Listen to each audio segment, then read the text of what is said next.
a question that comes up often is whether soy-based foods have any beneficial effects in terms of reducing the risk of developing cancer, or potentially detrimental effects in terms of increasing the risk of cancer. And so one of the things that's interesting is that soy itself is genetically modified 95% of the time. There was a study that came out a few years ago looking at actually genetically modified corn, not soy per se. But what they found is that when you fed a rat a particular type of genetically modified corn, they developed cancers at a much greater rate than those that were not getting genetically modified corn. Additionally, when the rats were consuming the herbicide that is typically sprayed on genetically modified corn, they actually found that they also developed breast cancers at a significantly higher rate than those that were not getting that herbicide. So we know that the soy is sprayed with the same type of herbicide, and so one might guess that something similar could happen. But in fact, what we're finding is that there really does not appear to be any correlation in human studies with the development of cancer or reduction in cancer risk in most large studies. In fact, what we actually see is potentially even a reduction slightly in the risk of developing breast cancer, for example, particularly in Asian patients, their Asian population. So it's something that's very interesting. It's an area of a lot of controversy. We just don't seem to find that there is an increased risk or decreased risk in most populations based on moderate intake of soy, which is somewhere between 1 to maybe up to 3 servings of soy per day.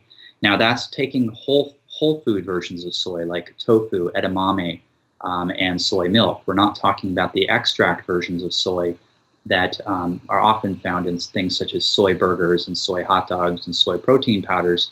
Some of those things, particularly in the laboratory, have been shown to increase the risk of developments of a variety of cancers. It may be because those particular soy extracts are more potent in terms of their estrogen-like abilities to stimulate the estrogen receptors on cells, which potentially could serve as a growth factor for cancer cells that are sensitive to estrogen.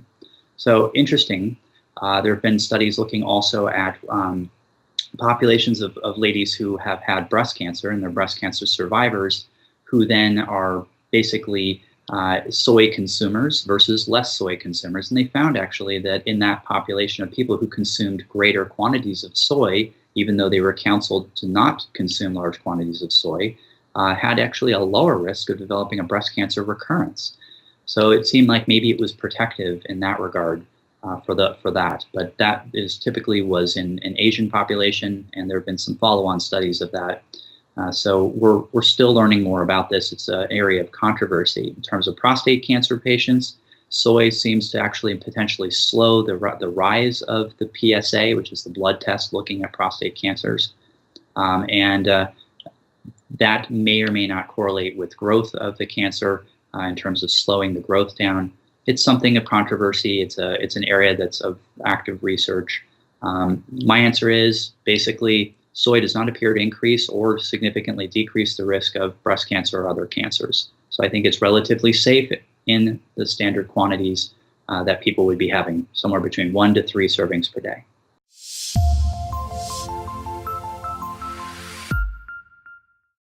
For an interactive tool to learn more about your colon cancer and your personalized treatment options, go to mycoloncancercoach.org.